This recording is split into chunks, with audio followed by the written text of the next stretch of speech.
Hi there, Juleka here. Before we get started, I want to invite you, yes, you, to be a guest on the show. If you're an adult and a child of immigrants, and they could be from anywhere in the world, really, I'd love to talk to you about the conversations that are necessary but challenging, especially right about now. So whatever you're all getting into, I want to know about it. Politics, money, holidays, marriage, kids, everything. So send me an email directly at juleka@lantiguawilliams.com and we'll get you on the show. I can't wait to hear from you.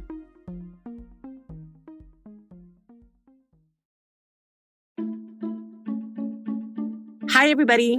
This week, we're continuing with another installment of OG Check-ins, the occasional series where we speak to our OGs, original guests, to catch up with them and learn what's been going on in their lives since we last spoke. Today, I'm checking in with OG Walter. Walter's episode aired on June 15th, 2020. Here's a clip. I was saying goodbye to some friends and some teachers came up to me to congratulate me as well. And one teacher in particular, she hugs my mom and she says, "Do you know how big of a deal it is for your son to get into a school like Brown?" And I remember my mom just kind of looked at her and smiled, right? Didn't want to answer the question too much. And then the teacher answered the question herself. She said, "It's a huge deal." And I remember it's just my mom looking at me, staring at me for a couple of seconds. And there were so many challenging moments at Brown. That goes without saying. Juleka here. I've mentioned my great experience as a First Republic Bank customer before. Let me ask you, when was the last time you had really memorable service? When someone made you feel like a VIP? They remembered your name, cared about your financial goals, and anticipated your banking needs. First Republic provides me not good, but awesome service. Like me, you'll work with your own personal banker. Mine's Lisa. As a First Republic client, you'll have a single point of contact there to guide you through everything, from switching banks to planning your financial future. Trust me. Visit firstrepublic.com today to learn more. That's firstrepublic.com, member FDIC, equal housing lender.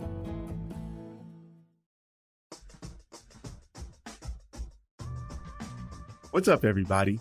I'm Stevon Lewis, a licensed psychotherapist.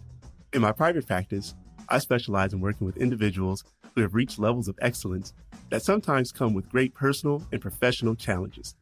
We talk through and strategize about the pressures of being entrepreneurs, the rigors of leading creative people, the struggle to stay motivated, the cost of fitting in, and so much more. I'm now preparing to host a new podcast from LWC Studios, where I'll offer feedback to listeners like you about professional and aspirational challenges from others and from within ourselves. Things like imposter syndrome, perfectionism, toxic positivity, the dark side of humility, and especially how we define success. I'd love to hear about your successes and challenges, your sacrifices, the ways you've celebrated, and what's ahead as you grow. Send our producer, Virginia, an email so she can get your story on the show. She's at virginia@lwcstudios.com. Talk to you soon. When Walter first came on the show last year, he was still in law school at Northwestern University. At the time, he had been living at home in LA with his parents because of COVID. And during our conversation, he reflected on what it was like being the first in his family to go to college and then to go to law school. He talked about the difficulty in conveying both his challenges and his triumphs to his parents. So for our OG check-in, I wanted to hear how it's going after finishing law school and getting ready for what's next professionally. Let's get into it. Oh, hi, it's great to be here. My name is Walter Garcia. The last time that we chatted, I was in law school. It was the summer, so it's almost a little bit over a year ago now. And I was living at home. Because of the COVID pandemic, obviously, and the difficulty that led to, and the many changes that it led to as well. Welcome back. Thank you. It's great to be here. Yeah, I'm so happy that you came back. What was it like listening to your episode, if you remember from so long ago? Yeah, well, I hadn't listened to it in quite some time. And listening to it, I think, was odd for many reasons. First and foremost, hearing your voice is always a little bit weird. But I think most importantly, you kind of realize that some things change and others don't. For me, the things that changed were that now I'm in a different position. I'm now officially a law school graduate. So I'm super happy to do it. And I was glad that I was able to do it with honors. Definitely a big thing. And in terms of things that don't change, I quickly realized, I remember at some point I was talking about the difficulty of sharing with your parents and kind of bringing them into the fold. And you realize that the challenging nature of that doesn't really change. And so it's something that was good for me to remember and has allowed me, I think, to a certain extent to find some peace in terms of realizing that communication generally with people, right? Me with my friends, with partners, whatever it may be, it's challenging. So how was that? Like finishing, graduating? I mean, that's a pretty big deal. Yeah, it was difficult. I think the COVID measures made life difficult for all law school students and people generally, obviously. To be stripped of human contact. And that was one of the things that allowed us to stay sane. That was certainly not easy. But for me, turning in that last assignment felt like the biggest thing in the world. To a certain extent, my folks immigrated to this country from Mexico with a 6th grade education, as I mentioned in my first episode. And it's a big deal. They don't quite know the stress that I had to go through to do it. And I was immensely proud to be able to get that out of the way. And now it's time for me to take the bar, which I'll be taking in February now. So was there some sort of ceremony, even virtual, that your parents were able to witness this rite of passage that you had just achieved? Yeah. It was interesting because of COVID, as most things were at the time and continue to be. But there was a ceremony by which you could either attend in person, but you couldn't actually be with your fellow sons and daughters. So you'd had to wait outside of the actual law school, or you could see it virtually. Obviously, I wish the circumstances could be different. We were planning to have neighbors and family from all over the country there, but it's still a huge badge of honor. And, I'm very, very happy to have done it because it was very, very difficult. So I know that we talked while you were in law school and that it was sometimes really difficult for you to convey to your parents the enormous stress, the amount of work, and the pressures that you were under. After you finished and after you had a little bit of distance, were you able to give them a sense of the size of the accomplishment? Not quite. It's still, it seems most other people tend to do that work for me. They'll tell my parents, oye, si saben lo que hizo su hijo, like, está muy difícil. And I'm just kind of there lingering in the background, like, looking at the ground, like, oh, you're talking about me? Okay. So it's just, I do think from my perspective, I don't want to worry them too much, right? And I don't want to overly concern them with how challenging it was. So it's something that I frankly think I still need to work on because parents they can tolerate hearing the rough stuff. I think for me it's just about how much rough stuff do I tell them. I think all I did was I told them it was really, really difficult. And at the end, I remember telling my mom that I was stressed, but my sentences were very short. I was never very descriptive. I usually said, está difícil esta tarea. Muy complicada, something like that. And I think probably the most difficult thing to do, it didn't get any easier once I graduated, to be completely honest. I and almost all students tend to take the bar in July. And I decided to postpone that. I decided to postpone it until February. I was just feeling really burnt out. I was feeling really, really exhausted. Pacoima, where I'm from, was one of the hardest hit areas in the country at one point in terms of COVID.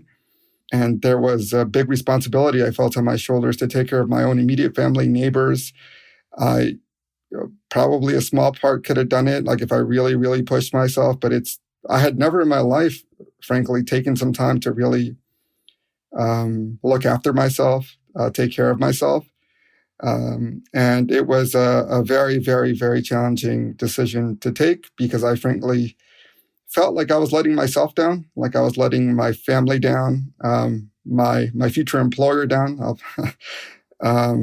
But when I communicated that to my parents, it was really odd, I think. I told my mom first about my not taking the July bar and instead deferring to February because we have a closer relationship. And so that felt like that was going to be easier. And she just kind of looked at me and said, okay, if that's what's best for you, then do it. She's always incredibly supportive, but doesn't say much, right? I think in part because she doesn't really understand what it entails. I've just told her it's a really miserable experience on top of all the other miserable things you've already done. And I didn't tell my dad. I was planning to tell him later, but my dad at some point while I'm outside in our backyard, he says, so I heard that you're going to not take the exam. And I said, that's right. He said, so what are you going to do? Just kind of like... what's the plan then? Give me the plan. So it's this very immigrant mindset where you constantly need to keep busy. And I think we make a mistake to think like that all the time because I was really, really running on fumes at the very end when I turned in my last assignment. And so as I began to study for the bar, I realized that I was just I needed some self-love, and I'm glad that I was able to take the time, and I got support not only from my fellow law school peers whose support and love means the world to me, but also from my firm, a Latina, which kind of never is the case, is a partner at my law firm. And it meant the world to be able to see somebody who looked like me, who I knew was one of the kindest individuals I've ever met. And I told her what was going on, and she moved heaven and earth to make it happen, to allow me to postpone taking the bar until February and to start working. So let's pause here, people, because that's called sponsorship, right? This is the next level of mentoring where someone in a position of power makes things happen in your favor. What a phenomenal example of that. So you've been studying, you're living at home. How's that going for your sanity? We all have different ways of studying. And for me, I enjoy some peace and quiet. And it's very difficult to get at home when I have my parents, when I have my niece, when I have my sister. And so I needed to be creative and to figure out something that could work for myself, as most kids of immigrants need to do. You need to be creative. You need to hustle in some way. And luckily, I have a friend who is going to let me crash at his place for a little bit while I study, and I'll have my own room and I'll have my own peace and quiet there.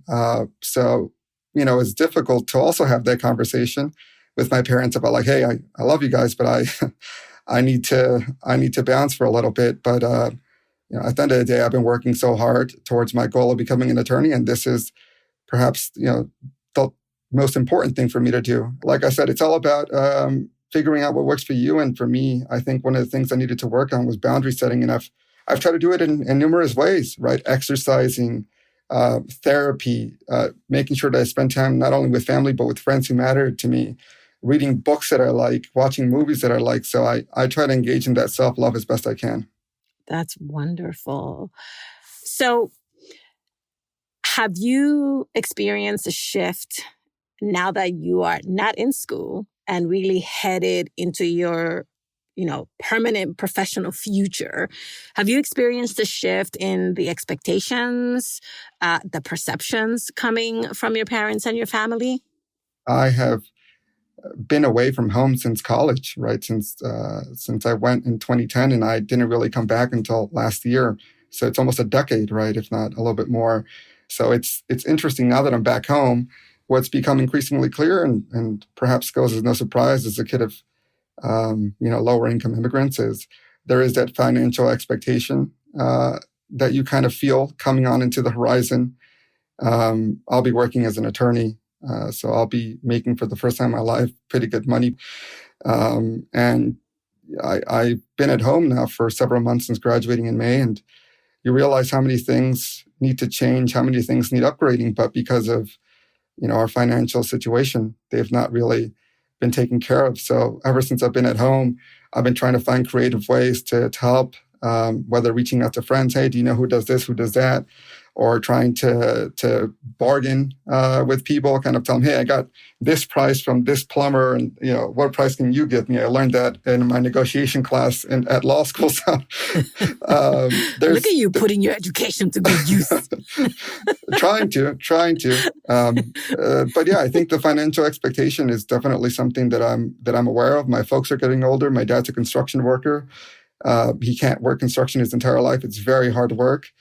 So I know that at some point I'll have to step in and help out. So I need to figure out how I can best do that too. So I was the very first time that you and I spoke, I was really impressed. And I think I might have mentioned it to you with just the level of self-knowledge that I perceived from you. And I'm so gratified to hear that you've only grown in that respect. No, thank you. And it doesn't come from myself, right? I feel blessed to have wonderful family members, mom, dad, as difficult as times can be with them. They're also great in terms of showing me the light. Sister, my niece Layla, and I have wonderful friends in my life too. And along those lines, you're reminding me of the importance of therapy, right? I think especially as Latino males, I find a number of my friends who have a lot of trauma that they've experienced that they don't want to talk about and that they don't ever deal with. And that ends up pouring over into other aspects of the relationships, and it creates a toxicity that's bad. So I definitely want to give a shout out to all men of color and encourage them to do it, because we're not only going to make better partners that way, but also better human beings generally for all the world. It's made the world of a difference. Sometimes you need somebody to listen to, and it's hard to open up, but a lot of times a therapist goes a really long way. Walter, thank you so much for coming back on the show. It's been so good to catch up with you. No, thank you as well. I appreciate it greatly, and I hope that folks continue to tune into your show.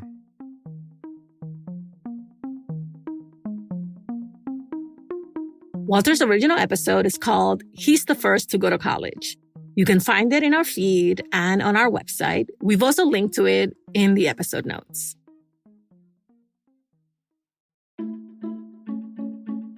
Thank you for listening and for sharing us. How to Talk to Mamí and Papí About Anything is an original production of LWC Studios. Eugenia Lora is the show's producer. Kojin Tashiro is our mixer. Manuela Bedoya is our social media editor. I'm the creator, Juleika Lantigua. On Twitter and Instagram, we're at Talk to Mamí Papí. Please follow us and rate us on Apple Podcasts, Amazon Music, Pandora, Spotify, anywhere you listen to your favorite podcasts. Bye, everybody. Same place next week.